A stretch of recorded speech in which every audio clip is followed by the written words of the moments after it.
Aku tak mau apa-apa, aku tak tahu apa-apa, aku tak punya apa. Bismillahirrahmanirrahim. Alhamdulillah, alhamdulillah, lillazi an'ama alaina wa hadana ila tariqah tawbiyah musyarriyah. Maha surya raya ja'alallah wa iyyakum min adzabihi al-katsir. Asyhadu an la ilaha illallah wal akhir wa tahir wa batin. Wa asyhadu anna sayyidina Muhammadan abduhu wa rasuluh. Allahumma salli wa sallim wa barik ala sayyidina Muhammadin sallallahu inna al-faqri wa hayata ruhi wa syarha qalbi wa nazati fi dunya wal akhirah wa ala alihi wa sahbihi amma ba'd. Ila hadrati Syekhuna wa Syekh Muhammad Abdullah Syekhuna Rasulullah Al-Fatihah.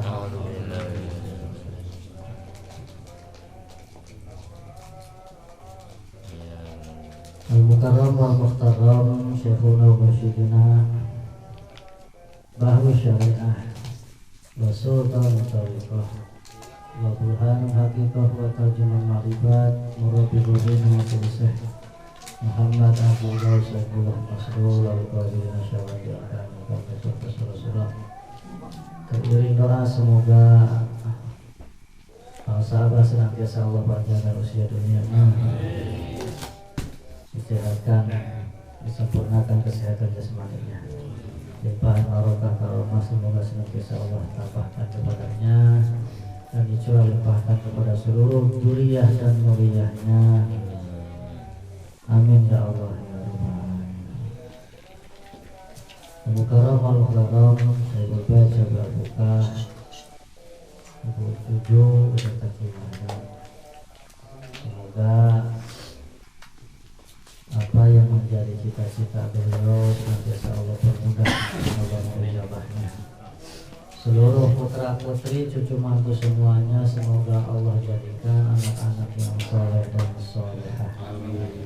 Diberikan segala kemudahan baik urusan dunia urusan akhirat, dan semoga diberikan kemampuan, kekuatan, kemauan untuk tetap istiqomah mengikuti jejak langkah para sahabat, para sahabat agung, mengikuti amalan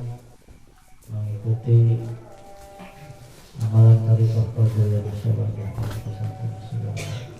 Teriring kita semuanya yang sama-sama hadir, semoga Allah berkahi, Allah rahmati, Allah ijabah segala maksud dan cita-cita kita. Amin. Al-Fatihah. Auzubillahi minasyaitonir rajim. Hadirin wal hadirat dan seluruh sahabat yang sama-sama hadir, yang mendengar, yang melihat kepada kita, semoga semuanya diberkahi Allah, diberkahi segalanya, semuanya. Amin ya Allah ya Rabbal alamin. Tidak terasa bahwa hari demi hari kita sudah sebentar lagi memasuki bulan Jumadil Awal, yang tentunya beberapa saat lagi tidak terasa memasuki bulan Rajab, karena ini adalah bukti saking betahnya kita hidup di dunia. Tidak terasa hari ke hari sudah sebentar lagi berganti bulan. Salah satu wasiat guru silsilah kita yaitu Syekh Muhammad Bakir, beliau wasiat kepada putranya yaitu Sayyid Sayyid Ja'far Shadiq dengan 3 wasiat yang salah satu diantaranya adalah ini wasiat dari Sayyid Muhammad Baqir. Silsilah keberapa itu? Silsilah ke setelah Sayyidina Hasan ya, Sayyid Muhammad Baqir wasiat kepada putranya Sayyid Ja'far Shadiq dengan 3 wasiat. Yang pertama, beliau menyampaikan bahwa wahai anakku, hendaklah engkau melaksanakan ketaatan kepada Allah dengan sungguh-sungguh, karena ridha Allah ada dalam ketaatan kita kepadanya. Tetapi Allah tidak memberikan tahu dalam ketaatan yang mana Allah menyimpan ridhonya kepada kita. Maka oleh sebab itu, tentang berbicara ketaatan, tentu kita semuanya harus dicoba. Karena memang rahmat Allah sangat dekat bagi orang yang ahli berbuat kebaikan. Inna rahmatullah qaribun minal muhsinin. Sesungguhnya rahmat Allah sangat dekat bagi orang-orang yang berbuat kebaikan, berbuat ketaatan. Maka Abah Ano menjelaskan, karena ketaatan ini sangat banyak. Bahkan sebelum Abah Ano menjelaskan dalam kitab Miftahus Sudur, seorang ulama mu'alif kitab, pengarang kitab Mukasafatul Qulub menjelaskan tentang satu hadis yang sangat panjang sanadnya. Matanya sangat panjang. Yaitu menjelaskan tentang riwayat Abdullah bin Yasir. Abdullah bin Yasir melihat seorang laki-laki bertanya kepada Rasulullah. Bertanya kepada Rasulullah tentang apakah ada amalan yang sanggup menutupi seluruh amal-amal kebaikan? Karena memang saya tidak mampu melaksanakan seluruh amal kebaikan yang telah engkau sampaikan.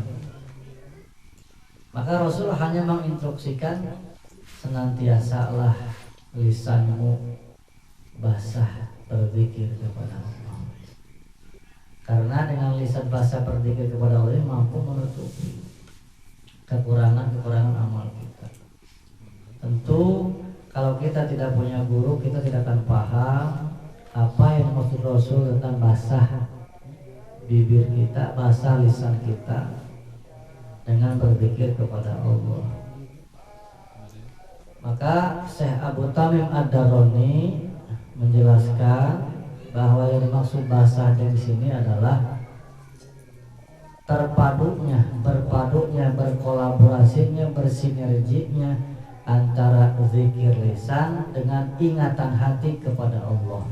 Maka ketika bersinergi, bekerja bersama-sama antara ucapan lisan dohir dengan ingatan hati kita kepada Allah terkait, maka itulah hakikat basah berzikir kepada Allah.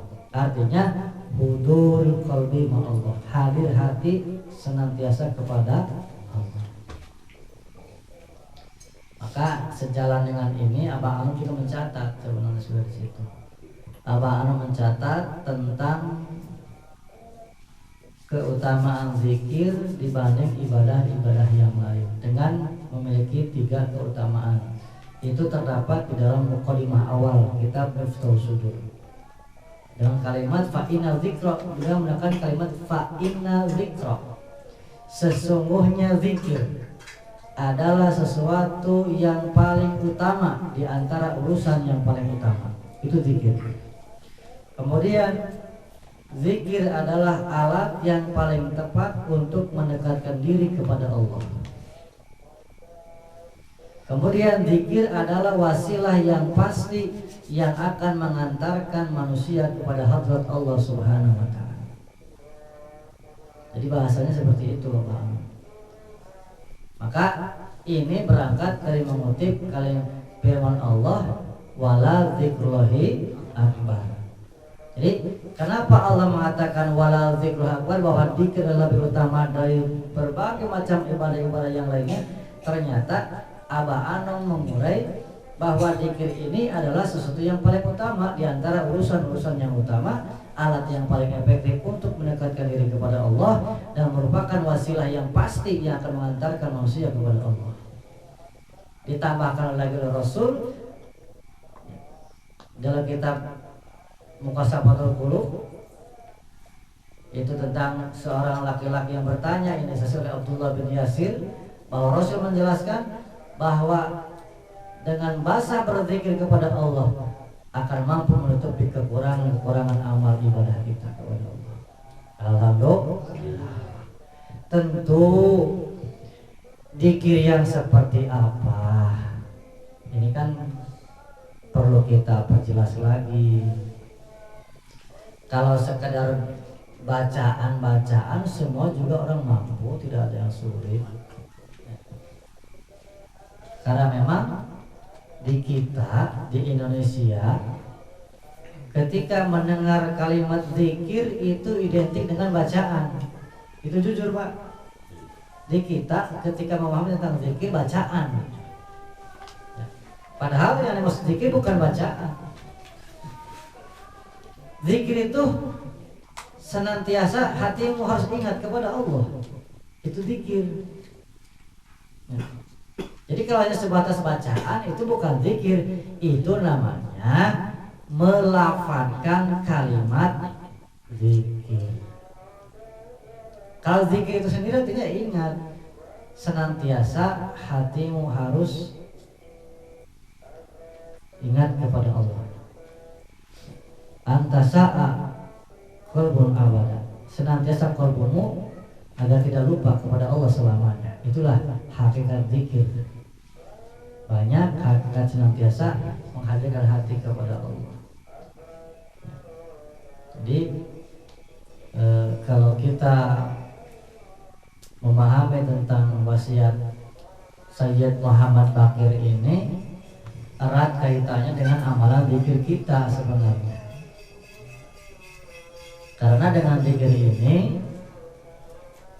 dikatakan mampu menutupi berbagai macam amal. Bahkan Abu Dzar bertanya tentang la ilaha illallah, ya Rasulullah, la ilaha illallah minal hasanati. Wahai Rasulullah, apakah la ilaha illallah bagian dari kebaikan? Maka Rasul menjawab, la ilaha illallah ya ahsanul hasanah. La ilaha illallah itu adalah sesuatu yang baik dari yang terbaik dari yang baik. Artinya kita sudah memiliki kalimat la ilaha illallah. Di sisi lain kita harus bersyukur bahwa kita sudah memiliki alatnya. Tentu sekali lagi bukan la ilaha illallah yang hanya sebatas di mulut.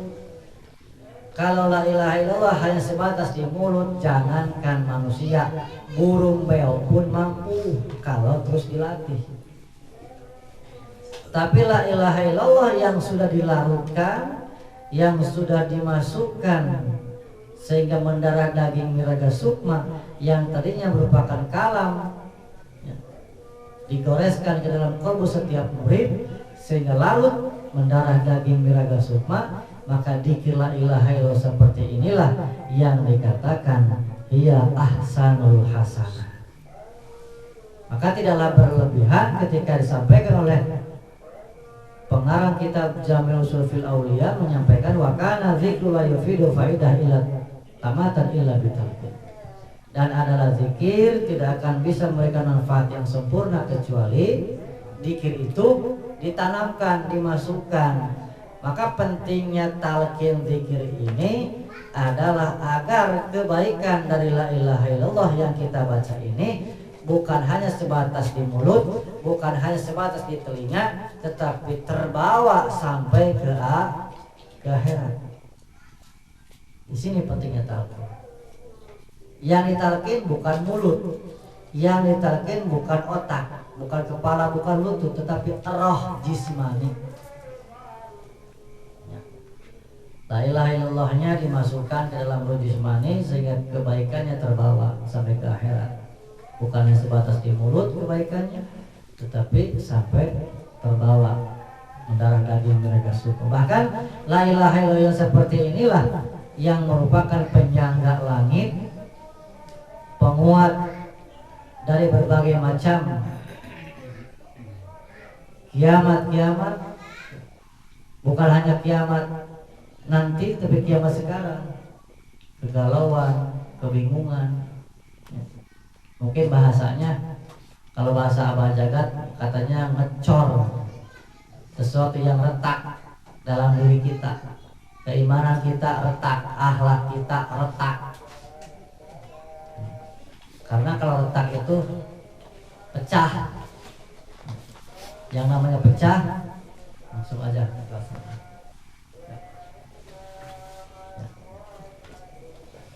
Jadi mudah-mudahan la ilaha illallah yang kita amalkan ini mampu menutupi retak-retak yang ada dalam diri kita, sehingga kekuatan dari dzikir ini bukan hanya sebatas diri sendiri, tetapi berdampak kepada lingkungan keluarga, lingkungan masyarakat, dan lebih jauh lagi bangsa dan negara serta dunia secara keseluruhan. Maka kita dzikir ini bukan untuk mencari kehebatan-kehebatan, sudah saya sampaikan. Bukan untuk hebat-hebatan, bukan untuk ingin sanjungan dari orang lain, tetapi memang kita semuanya ingin selamat. Kita semuanya ingin selamat. Ingin selamat, ingin digabungkan dengan orang-orang yang sudah selamat. Makanya tidak akan selamat ketika kita tidak bergabung dengan orang-orang yang sudah selamat di hadapan Allah. Jadi alhamdulillah segala bentuk ketaatan sudah ada dirangkum di dalam zikir kepada Allah. Makanya tadi kita bersama-sama bareng zikir antara maghrib dan isya. Dan memang saya mengharapkan yang datang lebih banyak lagi, karena semakin banyak yang datang, semakin banyak jumlah zikir yang kita amalkan. Bahkan Nabi menyampaikan untuk menjual nafsu amarah itu harus 70.000 zikirnya. Untuk menjual nafsu amarah ini adalah 70.000 zikirnya. Jadi zikir jahar adalah untuk membersihkan dari nafsu amarah, dan zikir khafi untuk membersihkan dari jiwa kita dari nafsu lawamah, mencela. Kalau nafsu amarah itu biasanya arogan. Nafsu amarah itu arogan, bukan hanya bahasa tetapi bergerak anggota badannya, itu nafsunya amarah berarti. Dari mana cabang? Cabangnya godobun, jelek, perangai. Nafsunya amarah. Dzikir jahar ini untuk menundukkan nafsu amarah. Makanya Nabi mengatakan, aku jual nafsu. Syekh Abdul Qadir menyampaikan, aku jual nafsuku ini dengan 70.000 la ilaha illallah. Jadi kalau kira-kira dituntut untuk mencapai 70.000, berapa hari entah? Sehari semaghrib 1.000, 1.000 tadi 1.000, berarti 70 hari. 70 hari itu berarti 2 bulan setengah. 2 bulan setengah baru mampu, itu pun kalau dikirnya benar, baru mampu menundukkan nafsu amarah. Karena memang 70.000 harusnya. Makanya kita cicil saja. Kita cicil, standarnya kan 165. Kalau 165 dikali 5 berarti cuma 800, kurang lebih 825, 350, taruhlah 900. Itu sehari semalam. Tapi kita kebut, makanya bersyukurnya ada manakib ini, Zikir maghrib isya saya punya target harus di atas 1000. Karena kalau maghrib isya yang merupakan saatul mubarakah bisa kita mengamal zikir lebih dari 1000, ditambah lagi zikir yang 4 waktu sholat, maka diperkirakan bisa mencapai zikir kita 2000 sehari. Kalau zikir sehari 2000 ya, dikali 5 hari 2000 kali 5 10.000 ya. 5 hari 10.000 tuh. Kalau mencapai 70.000 berarti tinggal dikali saja 2000 sehari ke 35 hari kan lebih pendek lagi. Artinya potensi untuk menjadi orang yang lebih baiknya cepat. Larinya karena lebih cepat, karena memang tuntutan orang la ilaha illallah itu bukan hanya sebatas zikir, tetapi harus mampu mewujudkan hasil zikir tersebut di masyarakat, menjadi pribadi-pribadi yang menyejukkan, menjadi pribadi-pribadi yang mampu mengamalkan tanbih dalam kehidupan. Bagaimana tanbih menyampaikan? Ke atas, yang lebih atas, kepada sama, ke yang bawah, kepada fakir miskin. Itulah hebatnya tanbih yang tidak didapatkan dari torikoh-torikoh yang lain. Mudah memang, membacanya mudah, tetapi untuk mempraktekannya disinilah kita perlu berjuang. Sehingga saya pernah menyampaikan di Masjid Sirna Rasa ketika manaqib itu. Jadi tanbih ini bukan hanya sebatas ritual bacaan wajib di dalam manaqib, tetapi memang alat pendidikan yang dikatakan internalisasi, senantiasa memasukkan, mengulang dan mengulang, agar ketika bacaan tersebut diulang, diharapkan ketika sering mendengar kita mampu mengingat dan lebih jauh lagi mengamalkannya. Maka ketika ada sesuatu yang menimpa kita, apapun itu yang terjadi, kata tanbih bagaimana? Akhirnya tidak kau menyalahkan orang lain. Kata tanbih menyampaikan segala sesuatu yang menimpa kita itu adalah hasil amal perbuatan kita. Sehingga kita dididik oleh tanbih ini untuk tidak selalu menyalahkan orang lain, atau dengan kata lain selalu mencari kambing, atau kambing hitam, kambing coklat pokoknya. Orang tadi diajar ya, oleh tanbih dididik supaya jangan selalu menyalahkan orang lain. Segala sesuatu yang menimpa kita adalah hasil perbuatan kita sendiri. Itu tanbih mengatakan begitu. Maka kita yang tentu sedang belajar mengamalkan tanbih ini, mari kita sama-sama untuk sedikit demi sedikit mempraktekkan dalam kehidupan, agar jangan sampai tanbih ini hanya sebatas ritual bacaan wajib di dalam manaqib. Karena seperti yang disampaikan oleh Sayyidina Ali, beliau menyampaikan memang seolah-olah kalau sekilas memahaminya seolah-olah ini ada satu benturan dengan pemahaman yang umum. Sayyidina Ali menyampaikan tidak akan ada suatu kebaikan dari membaca Al-Quran kecuali kalau memahami makna dan mengamalkan isi Al-Quran tersebut. Itu kalau sekilas dipahaminya seolah-olah berbenturan. Kok tidak ada kebaikan, bagaimana? Kan membacanya saja pahala, betul. Makanya harus kita pahami. Kalau mendengarnya sekilas, ini bisa berbahaya. Makanya kita pahami.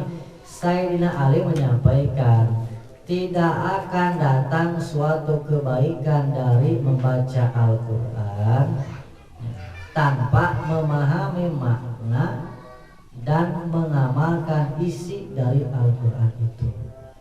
Artinya bukan Sayyidina Ali melarang orang untuk tidak membaca Al-Quran dikarenakan tidak paham isinya, bukan begitu.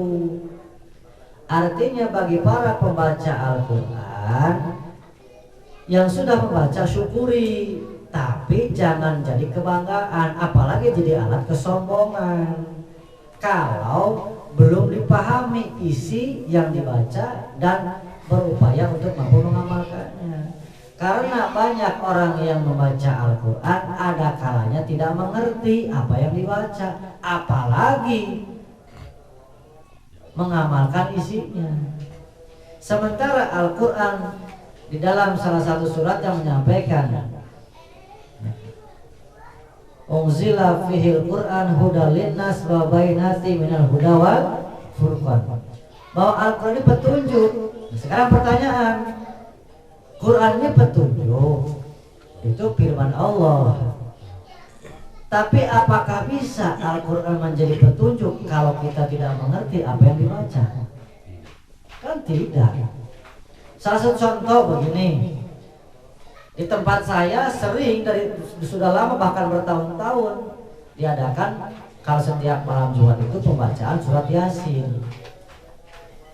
Surat Yasin ayat ke-19 dan 20 di situ menjelaskan ittabi'u mursalin ittabi'u ma la yas'alukum ajran wa hum muhtadun.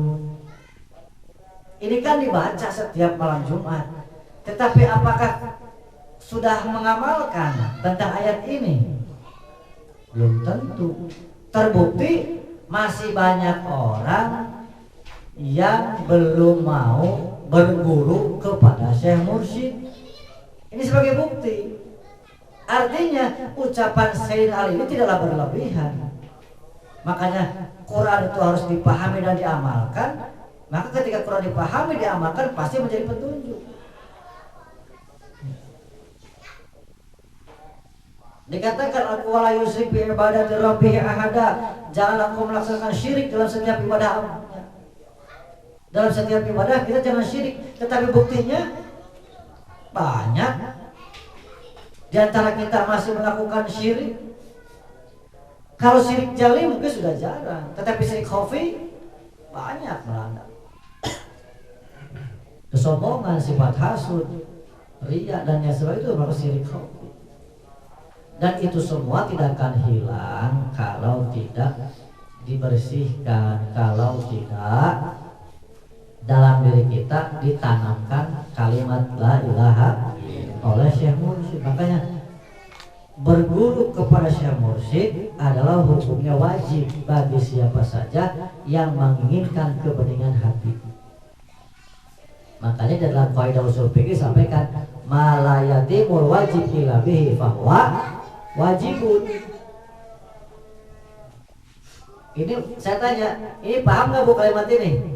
Malayatimul wajib illa bihi fahuwa wajibun, paham?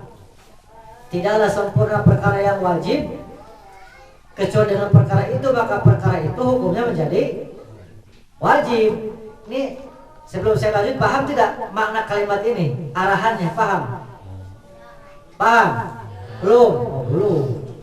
Makanya saya bertanya, karena memang kalimat ini kalau tidak dipahami bisa menjadi salah kaprah, nanti sebatas ikut-ikutan. Inilah ibadah. Nah, contohnya, contohnya. Ketika ibu ingin naik ke gentengnya datang, ini naik ke genteng, ya, dan gentengnya bocor, gitu, hayang naik. Kira-kira kalau tidak pakai tangga bisa langsung kadinya naiknya?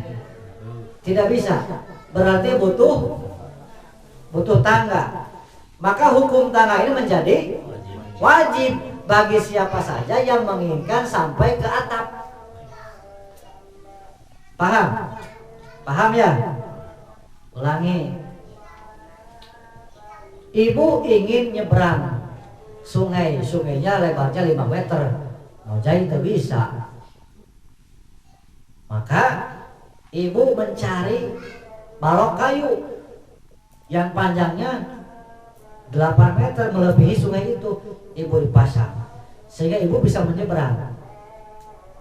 Maka hukum balok ini menjadi wajib adanya ketika ibu menginginkan sampai ke tepi sebelah sana. Paham? Tangga itu hukumnya wajib bagi seorang yang ingin sampai ke atap. Balok kayu ini hukumnya wajib bagi orang yang menginginkan bisa menyeberang sungai yang lebar itu. Maka memiliki guru mursyid pun hukumnya wajib bagi orang yang menginginkan bersih dari berbagai macam penyakit-penyakit batin. Karena penyakit-penyakit batin dikatakan saya sudah menyampaikan merupakan najis maknawi, sama seperti hanya najis dohir, najis batin pun menghalangi. Najis dohir menghalangi sahnya ibadah kepada Allah, sementara najis ruhani menghalangi sampainya amal ibadah kita kepada Allah. Maka ketika menginginkan kebeningan dibersihkannya berbagai macam najis batin ini, mutlak harus memiliki guru mursyid karena tidak ada jalan lain. Dari guru mursyid inilah kita menerima talqin kalimat la ilaha illallah, sehingga seluruh penyakit-penyakit yang ada dalam rohani kita dikeluarkan oleh kalimat itu. Maka hukum memiliki guru mursyid menjadi wajib. Jadi inilah yang dikatakan malayatimul wajib illa bihi fahuwa wajib. Ibadah perlu khusyuk. Ibadah perlu ikhlas. Sementara kalau tidak bertemu dengan guru mursyid tidak akan tahu bagaimana cara khusyuk, bagaimana ikhlas yang benar. Maka wajib hukumnya memiliki guru mursyid bagi siapa saja yang menginginkan ibadahnya sampai kepada Allah. Kembali kepada wasiat tadi, Allah menyimpan keridhaannya dalam ketaatanmu kepadanya, tetapi tidak diberikan tahu ketaatan yang mana. Cuma saya punya keyakinan ketaatan melalui alat zikrullah lah yang merupakan jalan tercepat, jalan yang paling mudah untuk diamalkan, tetapi paling utama di hadapan Allah adalah memperbanyak zikir kepada Allah Subhanahu wa Ta'ala. Capek Pak kalau riyadhah yang lain, untuk riyadhah yang lain capek, dengan riyadhah banyak zikir aja sudah. Karena Abah sudah menyampaikan dulu, Abah ketika jadi wakil takbir Abah Anok tidak pernah Abah memerintah riyadhah itu riyadhah tidak. Abah mah hanya menyampaikan perbanyak zikir saja. Enggak maksud seperti itu. Makanya kita perbanyak zikir ya Bu ya. Jangan harus merasa senang. Harus merasa senang ketika diajak zikir banyak, harus merasa senang. Karena kenapa? Karena kita sedang berkontribusi di masyarakat. Kita sedang berkontribusi kepada agama dan negara. Sebenarnya semestinya harus bersyukur jika di suatu daerah ada yang mengamalkan la ilaha illallah, ada yang mengamalkan la ilaha illallah, yang la ilaha illallah bukan hanya di mulut tetapi dilarutkan, dimasukkan ke dalam ruh dan jiwanya sehingga mendarah daging mereka sukma. Inilah kalimat, bentuk kalimat yang akan mampu menahan murka Allah Subhanahu wa Ta'ala. Alhamdulillah. Satu. Yang kedua, Sayyid Muhammad Bakir wasiat kepada Sayyid Ja'far Shadiq bahwa hendaklah engkau berhati-hati terhadap maksiat yang kau lakukan, karena murka Allah ada dalam maksiat hamba kepadanya. Adapun maksiat yang mana tidak Allah beritahukan, makanya kita harus hati-hati.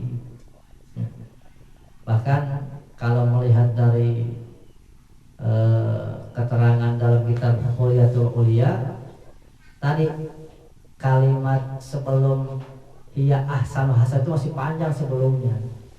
Itu Abu Dzar bertanya, ya Rasulullah, tunjukkanlah kepadaku jalan untuk kemudahan agar sampai ke surganya Allah. Rasul menyampaikan hendaklah senantiasa engkau berbuat satu kebaikan, dan ketika engkau berbuat salah iringilah dengan kebaikan. Jika engkau berbuat salah iringilah dengan kebaikan.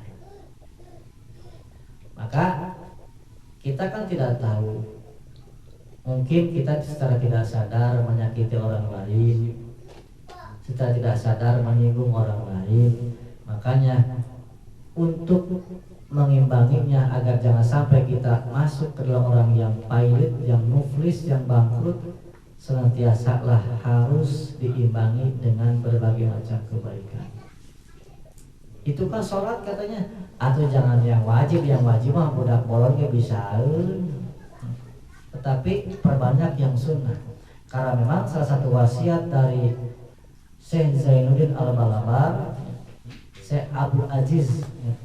Syekh Zainuddin bin Abdul Aziz Al-Malabar dalam kitab Kifayatul Azkiya, yang salah satu wasiatnya adalah muhafadzatu ala sunnah. Senantiasalah seorang salik menjaga berbagai macam sunnah-sunnah. Sunnah di sini ada tiga. Ada sunnatullah, sunnatul rasul, sunnatul mardiyah, sunnah mursyid. Jadi dalil yang paling akurat adalah guru musik, itu dalil yang paling akurat. Kalaupun kita tidak tahu dalilnya, kitabnya apa, dalil yang termudah adalah ketika guru mursyid mengamalkan, itulah dalil bagi seorang murid. Dalil pang soheh adalah guru mursyid mencontohkan, itulah dalil pang soheh. Bahkan Malak Jibril menyampaikan salah satu wasiatnya kepada Rasulullah tentang kita ketika menjalani hidup dan kehidupan, yang salah satu diantaranya sama wasiat Malak Jibril ada 3. Ada yang masih hafal nggak? Pak, ada yang masih hafal tuh wasiat Malak Jibril kepada Rasulullah? Ada yang masih hafal? Kan sudah saya sampaikan. Pokok dari itu tentang kalau akhirnya alal Islam itu mah tentang rukun agama. Itu wasiat. Malak Jibril pernah berwasiat kepada Rasulullah. Yang pertama, ismasyikta fa'innaka mayyitun. Kedua, wa'mal masyikta fa'innaka mufariqu an. Yang ketiga, mahbub masyikta fa'innaka maziyun. Itu. Jadi ini sebenarnya pegangan kita.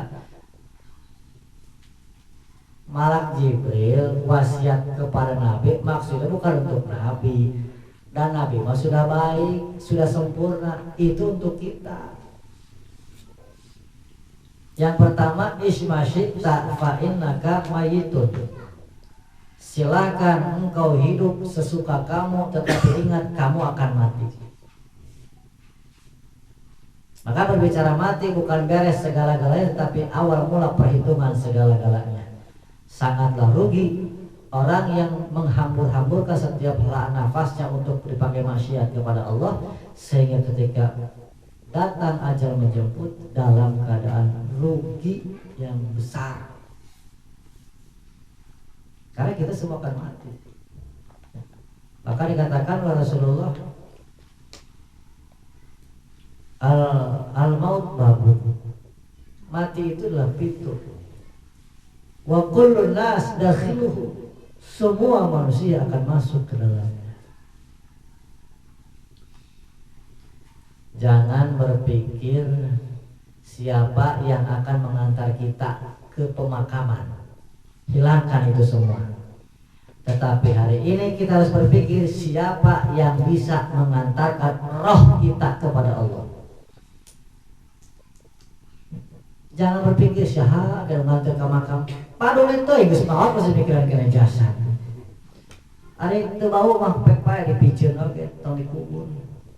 Saya begitu ngomong ke keluarga. Saya mah sudah tidak akan berpikir siapa yang akan mengantar nanti ketika mati ke kuburan. Pak dulu itu yang urang ngantar gitu naon. Bila perlu tadi kubur gitu lah itu bau mah.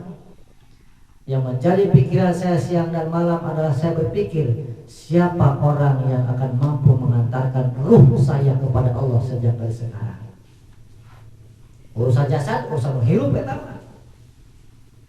Kon jasad pijet kalau ke jadi gitu. Dan jasad makan cacing, dimakan cacing jasad. Tetapi kita mesti berpikir siapa yang akan mengantarkan ruh kita agar sampai kepada Allah. Maka saya mencari, berguru kemana-mana. Alhamdulillah sudah diketemukan dengan Syekh Mursyid. Dulu ke Abuya di sini, ke Abuya Muhammad dulu saya. Oleh Buya disuruh lagi, sekarang pindah aja kamu ke sana ke Abah Anom. Oleh Abah Anom dipindahkan lagi ke Abah Anom sekarang. Alhamdulillah mengalami 3 masa kemursidan. Alhamdulillah. Dan beda-beda Pak. Yang saya rasakan beda-beda setiap mursyid itu. Memang beda-beda. Beda-beda kasih sayangnya, beda-beda segalanya beda-beda. Perhatiannya beda-beda. Saya merasakan itu semua. Alhamdulillah. Wasiat yang kedua, ini kita percepat saja. Wa'mal masyi'ta fa innaka mufariqun. Silakan engkau berbuat sesukamu, tetapi ingat semua perbuatanmu akan kembali kepada dirimu. Maka sepuh. Ini saya bingung teh. Ada yang ngomong Sunda, Pak Iman mau ngerti gitu. Kayak kenapa aku Sunda itu. Kalau saya ngomong Sunda, Pak Iman gak akan ngerti ini, kasihan. Ini wasiat Malak Jibril.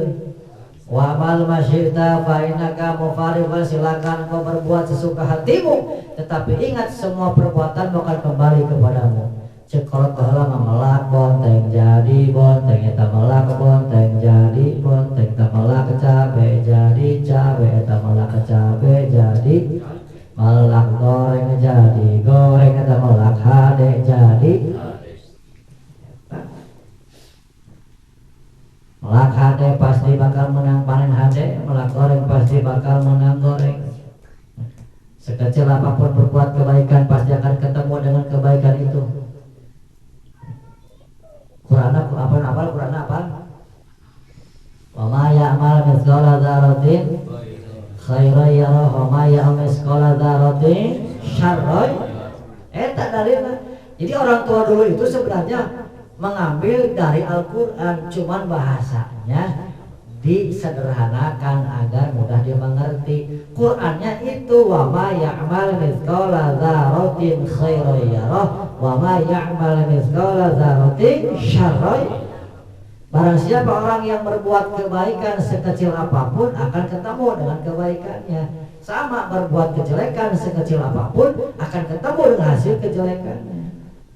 Sunahna tadi melak bonteng jadi bonteng, kita melak cabe jadi cabe, kita melak goreng jadi goreng, kita melak hade jadi Quran itu.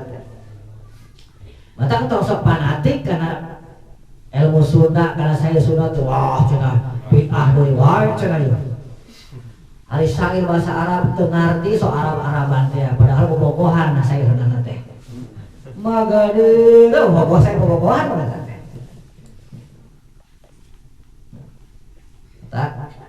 Kita sudah belajar thariqah, tidak boleh mudah memvonis orang lain, tidak boleh fanatik terhadap segala sesuatu kalau kita belum terjun di dalamnya. Jangan dulu menyalahkan, terjun dulu masuk ke dalamnya. Setelah tahu, baru tahu. Di kita ini banyak yang mudah. Ya tadi karena selama hanya sebatas permukaan, jadi mudah untuk memvonis orang sepertinya hal-hal yang ya, kita jangan kita punya tanbih, jangan menyalahkan pengajaran orang, biar saja orang lain kita. Kata abang begini Pak, ini kita telinga sedikit tidak penjam telinga orang. Montong sok ripuh karena babawaan batur. Paham? tong sok ngilu riweuh karena babawaan batur. Oh, batur anu capen urang ngilu nyengirna urang ngilu ripuhna keun we batur-batur urang. Orang lain setelah ada langsung komat keun bae ulah dicana. Pati-pati kitu di mana teu beukieu gitu. Ulah dipoyok wah kita teu kudu. Kita mah ikut guru saja kalau ada hadisnya. Di antara dua adzan itu ada sholat sunat. Di antara dua adzan ada sholat sunat bagi siapa saja yang menginginkan. Di setiap dua adzan ada sholat sunat bagi siapa saja yang anu teu daekeun mah. Kan baik. Kan saya pernah didebat Pak seperti ini. Katanya sholat isya kan wah itu bid'ah katanya itu kan. Saya sampaikan di antara setiap dua adzan sabda Nabi ada sholat sunat bagi siapa saja yang menginginkan. Saya ingin, artinya setelah adzan sholat. Jadi dua adzan itu adalah adzan dan iqamah. Jadi setiap setelah adzan antara adzan dan iqamah ada sholat sunat. Kalau yang tidak mau silakan, yang tidak mau. Dan memang Nabi juga mengatakan bagi siapa saja yang menginginkan. Kalau kita yang sedang belajar menyusuri perjalanan para wali-wali Allah, kalau melihat dari sanaran kitab Kifayatul Azkiyah dikatakan harus menjaga berbagai macam sunnah-sunnah, muhafadzatu ala sunnah. Itu kita arahannya ke sana, memperbanyak sunnah. Karena kalau mengadakan wajib, belum tentu benar mana wajib. Ya, jadi kembali lagi, wa'mal masyi'ta fa innaka mufarriqu an. Yang ketiga, mahbub masyi'ta fa innaka mazid. Silakan kau cintai segala sesuatu sekuat engkau mencintai, tetapi ingat semuanya akan berpisah denganmu. Cinta karena mobil, suatu saat mobilnya dijual, pisah. Cinta karena jabatan, wah kerja jabatan sombongnya salangit. Ayo waktu pensiun. Maka tidak perlu kita sombong-sombongan. Cintailah segala sesuatu berdasarkan sesuai porsinya saja. Tetapi harus cinta kepada Allah, harus mutlak, harus lebih dari segala-galanya. Makanya kita belajar zikir ini agar memiliki cinta kepada Allahnya lebih. Kan diminta ilahi anta waridho kamat atini mahabbataka. Atini berikanlah rasa cinta kepadamu. Artinya kita dengan belajar zikir ini menginginkan cinta kepada Allahnya lebih. Karena memang kalau cinta kepada selain Allah sudah dari dulu. Ke mobil cinta, ke sawah cinta, perjabatan cinta, kepada rumah, anak, istri, perniagaan, semua sudah cinta. Tetapi aku ingin cinta kepada Allah. Makanya alamatuhu bilahu, ciri cinta kepada Allah adalah perbanyak zikir kepada tadi. Jadi kita zikir ini tujuannya untuk meraih cinta Allah, agar kita mampu mencintai Allah. Karena mencintai Allah itu bukan perkara mudah, hese. Makanya perlu dilatih dengan memperbanyak zikir, perlu duduk bareng bersama dengan orang-orang yang sudah cinta. Bahkan sabda para sahabat, tidak akan bisa sampai cinta seseorang kepada Allah sebelum mencintai orang yang sudah cinta kepada Allah. Jadi kita belajar mencintai guru kita, karena guru mursyid adalah orang yang sudah cinta kepada Allah. Segala-galanya pelariannya hanya kepada Allah, nafas keluar hanya kepada Allah, konsentrasinya hanya kepada Allah, segalanya kepada Allah. Makanya kita belajar mencintai beliau, yang mudah-mudahan cinta kita terbawa kepada Allah Subhanahu wa Ta'ala. Amin ya Rabbal. Terima kasih. Mungkin hanya itu saja yang bisa saya sampaikan. Mohon maaf. Sebenarnya satu lagi wasiat Sayyid Muhammad Bakir, satu lagi Ini tidak akan saya jelaskan, cuma saya sampaikan saja. Satu lagi, wasiat Sayyid Muhammad Bakir kepada Sayyid Ja'far Shadiq yang ketiganya adalah Allah merahasiakan kewalian seseorang di tengah hamba-hambanya. Oleh sebab itu, janganlah kau merendahkan siapapun yang ada di hadapanmu, karena bisa jadi orang yang kau rendahkan adalah dia sudah mencapai predikat oleh Allah, sementara kita tidak tahu. Sesuai sabda Nabi, khuluqin nas bi khuluqin hasan, perlakukanlah seluruh manusia dengan akhlak yang baik. Jadi kita dididik agar hormat kepada siapa saja yang dapat kita, jangan melihat casing, mentang-mentang penampilannya serenge, penampilannya tidak ini kita rendahkan, jangan. Kalau siapa tahu mungkin di hadapan Allah dia adalah seorang walinya.